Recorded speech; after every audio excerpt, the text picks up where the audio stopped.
Hi everyone and good evening. My name is Grant Phillips, and I am here for tonight's episode of Unbiased America. It's just me tonight. The rest of our panel is either sick and crying in their sleep, or they're on vacation with their family. So it's just me and our guest tonight is Walter Block. Welcome, Walter. Thanks for having me, Grant. It's a pleasure. It's a pleasure to have you on. Walter is a senior fellow at Loyola on the Department of Economics, and as you can see at the Mises Institute as well. So thank you for coming on. There it is right there. Thank you for coming on, and I guess we'll get right into it. So your background is as a labor economist, from what I understand. And that's interesting to me because we talk about the minimum wage on this show a lot. I'm sure I saw you did a lot of interviews and debates on that as well. I'm sure you've done a lot of work on that. So how did you get interested into labor economics specifically, and what sort of gave birth to your Austrian view in it? Wow, that's a good question. I wouldn't characterize myself as a labor economist. I would more say generalist. I do labor, but I do pretty much everything else in economics, and I do a lot of law and philosophy. So I'm sort of, I don't know, a jack of all trades, master of none, or generalist, or I don't know, non-specialist.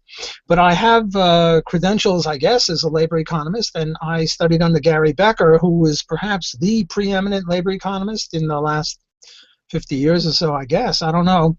And he was my mentor at Columbia University, so I owe my labor economics in great part to him. Other people who have inspired me in labor economics would be Walter Williams and Thomas Sowell. Labor economics doing the economics of discrimination and prejudice and bias and minimum wage laws and unions and stuff like that. But now, how did I get to be an Austrian economist? I met Murray Rothbard, and he converted me to Austrian economics. When I graduated, when I got my PhD in '72, I really, I don't know, I was mainly a neoclassical economist, but Murray Rothbard got me into Austrian economics. So that would be the short answer to that question. Okay, yeah, I saw that you had a really highly reviewed book, which I now have actually am going to buy it. It was Labor Economics from an Austrian Perspective. So that sort of sparked that question. The next one I want to go into, and you brought it up, that you used to be neoclassical, and my friend who is sick today wanted me to ask you about this. It's kind of his specialty, not so much mine. When you teach at Loyola, do you teach the Austrian method or do you teach the neoclassical method? Because like you said, you have a neoclassical background, but you're sort of Austrian in your roots with Murray Rothbard and such like that. Well, I guess I'm a little schizophrenic. I do both.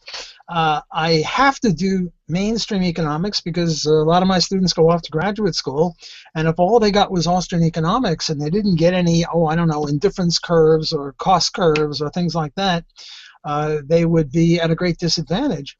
So typically I will teach neoclassical economics, I don't know, 60, 70, 80, 90% of the time.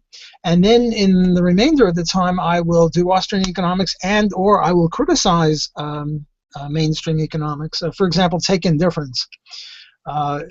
Indifference curves are a staple of mainstream economics, and yet indifference curves are something that is eschewed by Austrian economics. And I will typically teach my intermediate micro classes or my advanced classes. If they don't know it by way of review, I will teach indifference curves. And in order to do indifference curves, you have to go through a song and a dance and do budget lines, and where does the budget line and the indifference curve meet, and all that stuff, and what happens when the curve shifts due to price changes. And I don't know, Giffen goods and substitutes and complements and stuff like that. And I will spend maybe 80, 90% of my time on that because it's sort of rough if you're not really into it to learn an indifference curve and how they move around. It takes a bit of doing. And then what I'll do is I'll say, well, what's the Austrian view on this? And the Austrian view on this is that it's all BS, not to put too fine a word on that. because in technical economics, there is no such thing as indifference. Because in economics, which is basically studying people trading and acting, acting in general and trading would be one way of acting, engaging in human action, to use the title of Mises's book, Human Action. You never have indifference. You only have preference. For example, if I have a pen over here and I trade this pen for your, I don't know, wristwatch, and it must be that there's something about your wristwatch that I like better than the pen, and there's something about this pen that you like better than my wristwatch, and therefore I prefer the pen to the wristwatch, you prefer the I prefer the wristwatch to the pen, you prefer the pen to the wristwatch. There's no indifference. If we were indifferent, why would we bestir ourselves to make this trade? The only reason we act is to make the future a better situation for us than it otherwise would have been had we not acted. So if we agree to make this barter, the trade for the pen for the wristwatch, it must mean that we each expect, in the ex ante sense, to get better off. And I'm going to get better off because I like your watch better than my pen, and you're going to get better off because you like this pen better than the wristwatch. There is no indifference. Now, in ordinary language, of course there is such a word as indifference. We all know what the word indifference is. It's a perfectly good word in the English language. But as a matter of technical economics, we can't be indifferent. And the example I sometimes use to illustrate this is in physics, work means moving some sort of mass through some sort of distance. So if I lift this this pen, which weighs, I don't know, a quarter of a pound, and I lift it 10 times, I've done a certain amount of work. But suppose I just hold the pen out to the side, and maybe the pen is 5 pounds each, 2 pens or 2 barbells, 5 pounds each. After a couple of seconds, the sweat is going to come dripping down my face because it's hard to hold 5 pounds or 10 pounds at your side like this. And yet if I hold it steady, in physics, I'm not doing any work. But in ordinary language, I'm really doing a lot of work because this is hard to do. I mean, even Mike Tyson or Arnold Schwarzenegger would have trouble holding a 10-pound weight out there for, more than a minute or 2 or 3. No matter how strong you are, it's hard to do that. So here we have in physics a case where the technical language work means something, and in ordinary language work means something else. Well, you have something similar with regard to indifference. So to make a long story short, and this is only one of the many, many instances of the difference between Austrian and mainstream economics, in my teaching I will spend 60, 70, 80% of the time explaining what an indifference curve is and what an indifference map is, and then I will go through this explanation as to why there is really no such thing as indifference in economics. Interesting. That's a very good take on it. I like that it's kind of you're going with both sides. I'm sure Will be very satisfied with that answer when he watches this later. So, you're talking about your teaching methods, and I want to kind of shift that into academia and the general biases that exist there. You cited Thomas Sowell earlier. He talks about that in all of his books, and is very, very adamant about that, and I agree with him. I assume that down in Loyola, it's more of our line of thought because it seems that you're prominent there. Is that the case? Well, in the economics department, all of my colleagues are free enterprise, and I would say 3 out of 4 or 4 out of 5, however you count it, are Austrians, and the one who I'm not counting as an Austrian is half Austrian, Austro-simp, or sympathetic to Austrianism. And I keep having arguments with him and saying, you really are an Austrian, and he's sort of reluctant to admit it, but he really is. So I would say out of our 5-man economics department, we're all Austrians and we're all libertarians, we're all free enterprisers. So within that group, I'm just, one of the boys. I'm not really that different than anyone else. But in our sociology department or religious studies department or history or philosophy or political science, there are no libertarians. We do have a few more. The guy who teaches business ethics is a libertarian, and there are two guys in the law school. So we have a very, very high percentage of libertarians because we only have about 250 professors, and maybe 10 of us are libertarians, which is tremendously high, whereas in most universities, there's not one single solitary libertarian professor to be found. So this is sort of an advertisement for Loyola. You young people, high school or in college if you want to transfer, and you want to have professors who are Austro-libertarian, come on down to Loyola. And as you can imagine, with all these professors, we've got a whole bunch of students that are into this. We'll have an economics club meeting, and there'll be 75 students twice a month. Whereas, I sometimes lecture at Tulane or LSU, neighboring universities in Louisiana, and I lecture in universities all over the country. And I sometimes ask the students, how many libertarian professors are there? And they'll say, none. We never heard of any libertarian professor. We're scarcer than hen's teeth. So it's sort of an anomaly. On the one hand, our economics department is solidly free enterprise, and on the other hand, the rest of the university, with a few exceptions, is solidly, I don't know, Bernie Sanders fans or Hillary Clinton fans or Democrats or lefties or progressives or socialists or commies or whatever you want to call them. But still, we have a higher proportion of free enterprises than virtually any other university that I know of. That's good, because I think that even in other universities, I like to think that their economics department is more free enterprise than their sociology department. Still, at least they have that. But I would wager that even in the economics department, they're still slanted heavily to one side. Well, with a few exceptions like Loyola and other schools. There's this joke. The economist was asked, "How is your wife?" And the answer was, "Compared to what?" Compared to what is the key.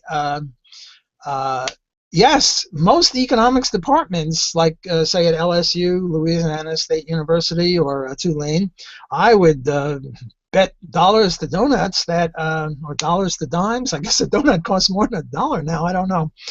That the economics department is more free enterprise than the sociology department. But that's not saying much. Well, it's saying something because, the sociology department is totally oblivious to anything economic. I mean, if the sociology department had its way, they'd probably want to have a minimum wage of $500 an hour because that would cure poverty.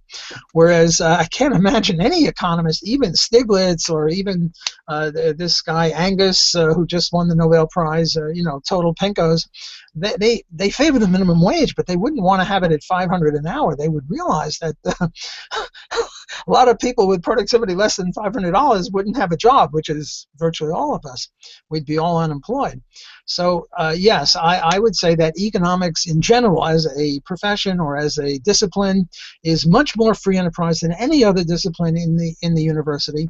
But many of them are, just from our point of view as libertarians, are very, very moderate. Mm-hmm. Now, on libertarianism and your personal beliefs, would you classify yourself more as an anarcho-capitalist or minarchist, or where do you fall on the libertarian spectrum that is so broad? Well, I see the libertarian spectrum as 4 parts: the anarcho-capitalist, of which I am a member; the minarchist, which would be minimal government libertarianism, where you have a government and it collects taxes, but it's very limited. Its one sole function is to protect persons and property. And you have armies to keep foreign bad guys off of us, and police to keep local bad guys off of us, and courts to determine disputes. And that's about it. Then the third group I would call constitutionalists. Murray Rothbard would be the most famous anarcho-capitalist. Maybe Ayn Rand and Robert Nozick would be the most famous minarchists. Then you'd have constitutionalists, of whom Ron Paul would be perhaps the most famous, where they say, whatever's in the Constitution. And the Constitution isn't so bad. I mean, it's pretty limited. And I'm not talking about a growing Constitution as interpreted by the present Supreme Court. I'm talking about, what's written there. And then the fourth level would be classical liberals. The most famous people there would be Milton Friedman and Friedrich Hayek, where they're free enterprise, but they make all sorts of exceptions. We can have welfare, and we can have I don't know, school vouchers, and we can have a negative income tax, and all sorts of other compromises with strict free enterprise. So that's sort of the ball players in the ball game. And I would rank myself along with Murray Rothbard as an anarcho-capitalist, which means that that government which governs least is the best, and the one that governs least is the one that doesn't govern at all. And we have free enterprise, or anarchist free enterprise. All right, it's interesting. Yeah, I would probably call myself sort of constitutionalist, classical liberal area, so I'm kind of on the other end. But I love Murray Rothbard. All his work, his For a New Liberty, pretty much inspired me to start, writing about libertarianism and free markets and all that stuff. But that's very interesting. So, you were talking about the minimum wage earlier and joked about a $500 minimum wage. I personally believe, Thomas Sowell said the real minimum wage is $0. I agree with that 100%. I would love to eliminate it. But I've always wondered, let's say you were to eliminate the minimum wage tomorrow, just make it $0 immediately. Do you think that there would be a lot of people who would suffer dearly from that in the short run, or do you think there'd be any kind of fallout from that sort of just flipping the light switch off? Yeah, there'd be big fallout, and it'd all be positive. Right now, suppose you're worth $3 an hour right now, and the minimum wage is $7. Yeah, $7.25. Minimum wage is $7. Some places it's $10. Some places it's $15. They're talking about $25. They're crazy. But right now it's $7. Well, you're a kid, a black kid in the inner city who can't get a job because his productivity is $3 an hour, and anyone who hires him is going to lose $4 an hour. He can't get a job, but now we switched off the light bulb or whatever it is. We got rid of the minimum wage, and all of a sudden this kid is employable. He can now get $3 an hour or $2 an hour or something. He can get something, whereas before he couldn't get anything. And now he can get on-the-job training, and he can learn stuff, and he can increase his productivity, and maybe in a month his productivity will go to $4 an hour, and the tendency is for wages to reflect marginal revenue product or productivity. So he's on the up escalator. Whereas right now he's not on the escalator. He can't get any job, and he's bored stiff. And when young kids are bored, they get into trouble. And then we have a lot of disproportionately young black men in jail and killing each other over drugs and stuff. Yes, there will be immediate repercussions, and the repercussions will all be good. So I would, if I had the button, the proverbial button at the podium, and I could press the button and get rid of the minimum wage, I would do it.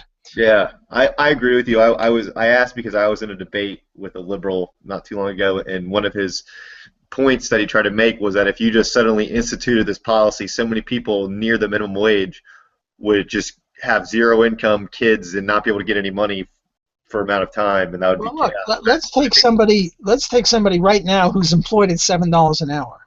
Yeah. And the question is, would he lose his job if the minimum wage law weren't there? And no, that's what I argued was no. If you're already getting paid that much, what makes you think that you would just become unemployed? Right, if your productivity is $7.24 and you don't get a job, why would you lose it? But you can get hired at $7.25. That's what you get paid. Why would you lose your job? No, right. You're absolutely right. You see, a lot of people, this friend of yours that you were having a debate with, think that the minimum wage law is like a floor and it undergirds wages. And the only reason this guy is making $7 or $7.25 or whatever he's making is because of the minimum wage. And in the kids' cartoons, the duck walks off the mountain, or the mouse walks off the mountain, and as long as he doesn't realize that he's on thin air, he just keeps walking. But as soon as he realizes that there's nothing under him, he falls to his death, or he falls, right? Mm-hmm. That's the way these people on the left think of the minimum wage law. They think minimum wage law is holding you up, and if it weren't holding you up, you'd fall. And if we got rid of the minimum wage, you'd fall from your present $7.25 to $0. Yeah. That's not true. What's holding you up is not the minimum wage. What's holding you up is your productivity. The reason the employer wants to hire you is because you can add to his bottom line by the amount of $7 an hour. That's why he wants you. Hmm. And if there were no prop of the minimum wage isn't the prop. Rather, the minimum wage is a hurdle. It's a high jump bar. And the higher it is, the higher you have to jump to get a job. Look, if it were $500 an hour or $25 an hour, let's take this kid who now is working at $8 an hour. And now the law says you have to pay him $25 an hour. Well, you pay somebody $25 and they're only worth $8, you're going to lose $17. And if you keep hiring them, you're going to go broke, in which case all of your employees are unemployed. And if you're not that stupid, you'll fire them. So Yeah. what's really propping up the wage is productivity, not minimum wage law. But, I would go further. Not only would I shut the light off of minimum wage, I would, I don't know, put in jail the people responsible for it. I think you'd have to go dig up some graves for a long time ago for that one. Well, you can't put dead people in jail, but you can put live people in jail. Yeah, Look, suppose I took a gun, a real big, strong gun, and I went into the inner city and I said, okay, anyone who works, I'm going to shoot him. Yeah. And let's suppose that I'm somehow impervious. No one can shoot me. Am I a criminal? Of course I'm a criminal. Because at gunpoint, I threatened people. And I said, if you try to get a job, I'm going to kill you. Well, what the minimum wage law does is, in effect, it compels people to be unemployed. Now, take the senators or the cops or the judges or whoever it is that's responsible, the mayors, the Congress that is responsible for this, whether in the federal level or the state level. Those people are using violence to unemploy other people. Exactly what I would be doing if, in this fairy tale case, I went into the inner city and I started telling people, if you get a job, I'll kill you. This is a crime. It also defines the terms of a personal contract, of a private contract between two private parties. And even from a classical liberal view, I think that the government is there to enforce the terms of a contract, but not define the terms of a contract, which is two completely different things, and that's exactly what the minimum wage is. And to your point, and I think that's to your point about it being an act of coercion, really. You're saying you can't accept this money under a certain amount. And I actually did a piece recently on child labor, which on legalizing child labor, and made the argument that it would be a huge benefit. And I think it's the same kind of idea, don't you think? It's as lifting someone up via their own productivity as opposed to wage floors. Right. I mean, look, nobody really likes child labor. We don't want little kids of 6 or 10 to be in a factory or to be on a farm working all day. We'd rather they were in school. But the question is, why? Why are they now not in school? Is it because we had a child labor law? Or is it because we're rich enough and productive enough to afford to not have children work? And that's exactly what every single study on the matter finds, is that child labor is a function of poverty, not a function of labor demand. And in the modern economy, we have liability laws, and no one wants a 6-year-old operating their heavy equipment that they spent hundreds of thousands of dollars on. Well, nobody wants a 6-year-old doing heavy equipment for hundreds of thousands, but look, in Bangladesh and in very poor countries in Africa, kids of 6 or 8 or 10 have to work. Mm-hmm. They need the income. Because they're so poor, and if they didn't work, they would die, or they'd have to go into prostitution or something worse. That's actually exactly what happened in India. Even Paul Krugman said on the Indian child labor ban, right afterwards, he's like, these people aren't going back to their homes. They're not going to school. They're going to work in more dangerous environments for even less money. That's what happened. Yeah, Paul Krugman, bless his heart, as we say in the South, is a little weak on much of economics, but he's really good on child labor and also sweatshops. Mm-hmm. You know, that's why he won his Nobel Prize, was free trade, and it was super free market. Well, he's not as good on free trade as he could be. But, yeah. but he's there. He's almost there. He's better than the sociologist.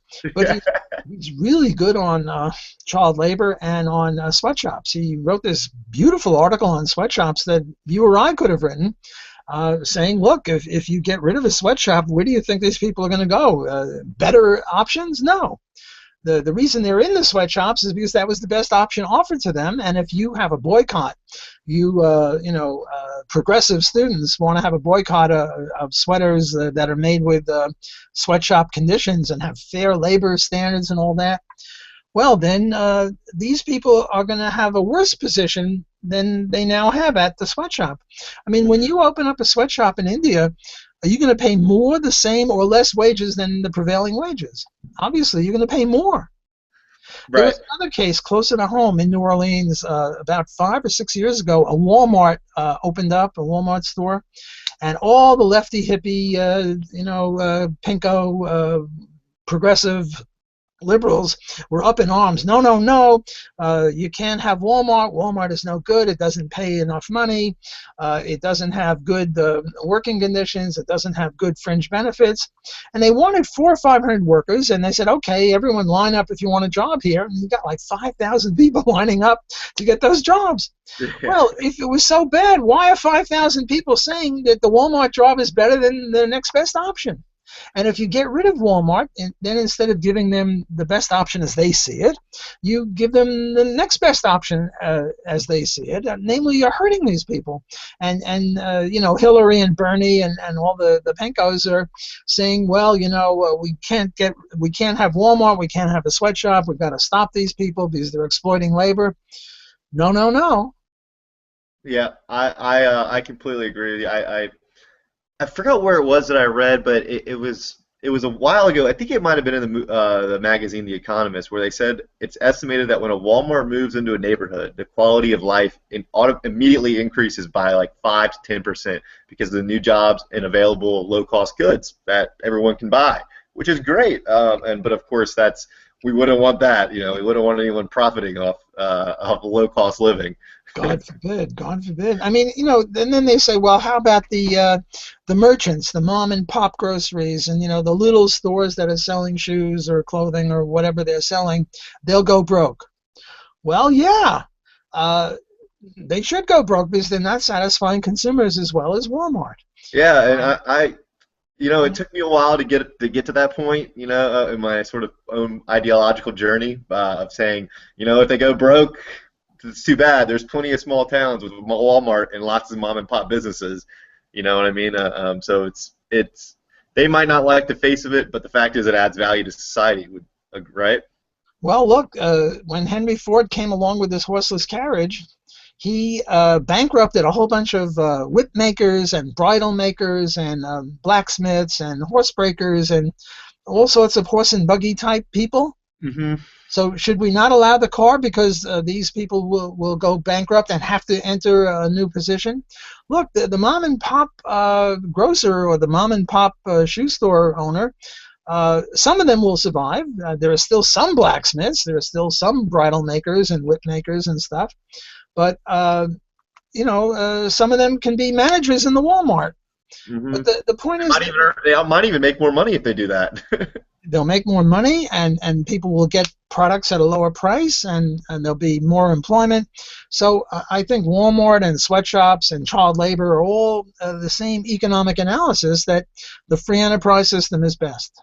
Yeah, and I think it also boils down to sort of people viewing economics and our own economy as statistical categories. Like this income changes and this wealth inequality grows over here, and they don't look at the overall standard of living and quality of life. Like I hear a lot of them talk about 1970s inequality levels, and I think to myself, who would want to live in the 1970s compared to how we are today? So do you think the standard of living in that regard is an important way to look at these and not as what statistical category are we addressing? Well, I'm not sure. A lot about that in his new book about statistical categories versus human beings being well off. Who talks about this? Thomas Sowell. Ah, yes. Well, Thomas Sowell is my man. I'm not so sure I'm against statistical categories. It depends upon what you use them for. But, the main reason we have inequality is freedom. Some people are just better at producing goods and services. Bill Gates is better than you and I at satisfying consumers. So if you have freedom, you're going to have inequality. Look, LeBron James is a lot better at basketball than you or I, and he makes a lot of money. Yeah. And if you're going to have inequality, you're going to have to tell him that he can't make as much. Our friends on the left are always saying, well, the CEO used to make 20 times as much as the average guy on the shop floor, and now he's making 200 or 300 times as much.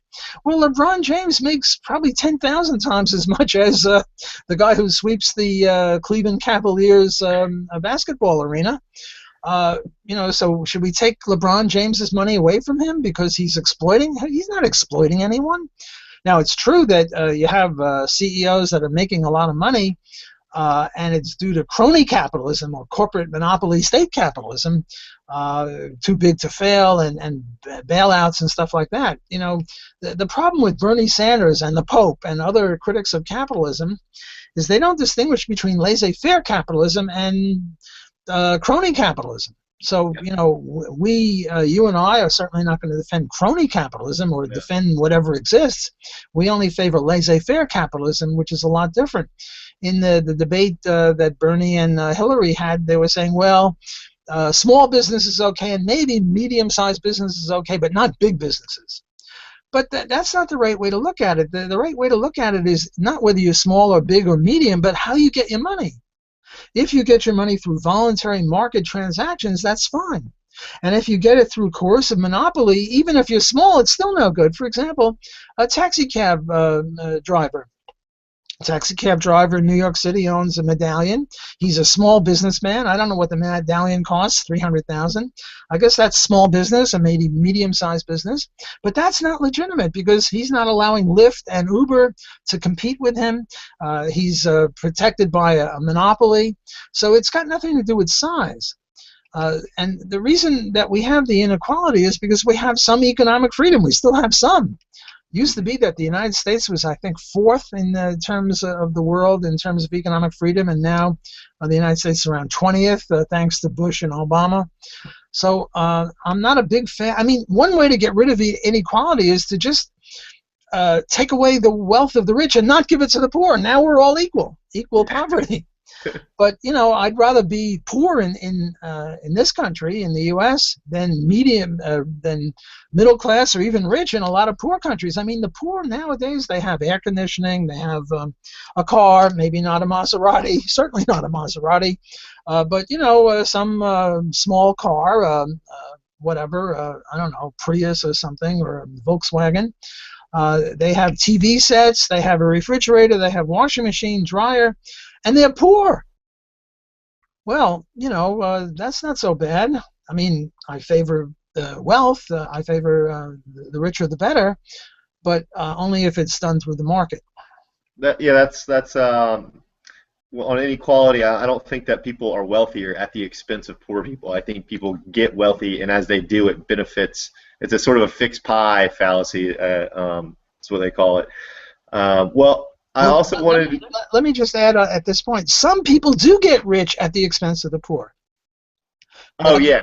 If you have crony capitalism, if you have a bailout. Let me interrupt myself. There's a cartoon I want to show you. Hang on one second, okay? I'll be right back.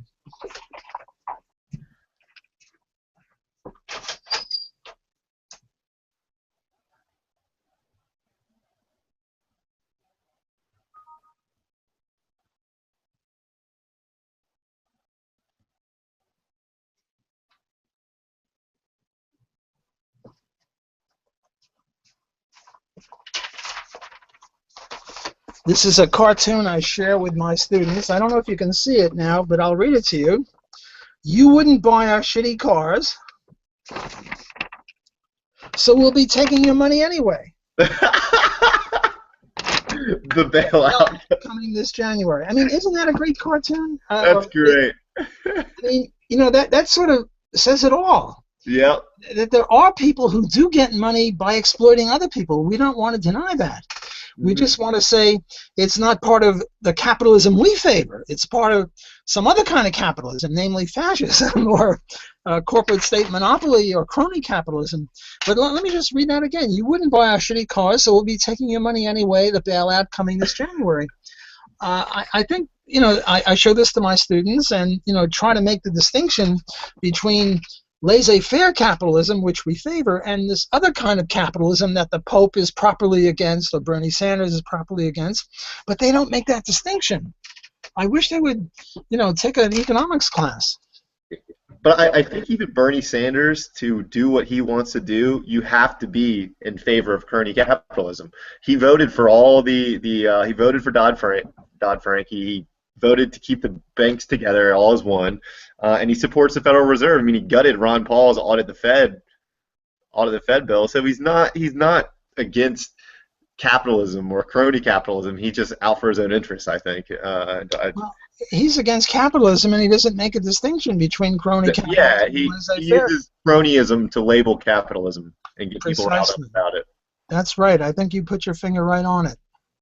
Yeah, and it's hard as a commentator, I guess, to hear people say, "Oh, well, we don't want capitalism. That got us the 2008 recession and bailouts." And I thought, well, that's exactly what we're talking about. Well, it's been great having you on, Walter. If there's anything that you want to promote, I know you're probably doing a lot of work. Is there anything you're working on right now?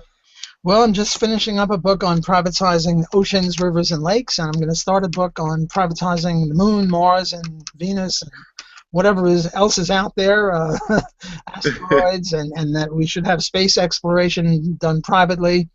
And I guess those are things that I'm doing now, but I'm always writing a book or writing an article or two, or doing an interview with a splendid young man like you. So thanks for having me, and it's always a pleasure to be on working with Liberty.me. All right. Well, yeah. Thank you again for having on. And I just want to say, go follow We Are Capitalists, the Modern Libertarian and Unbiased America, and we will see you next week. Thank you again, Walter. My pleasure. Thanks for having me. Take care. Bye-bye.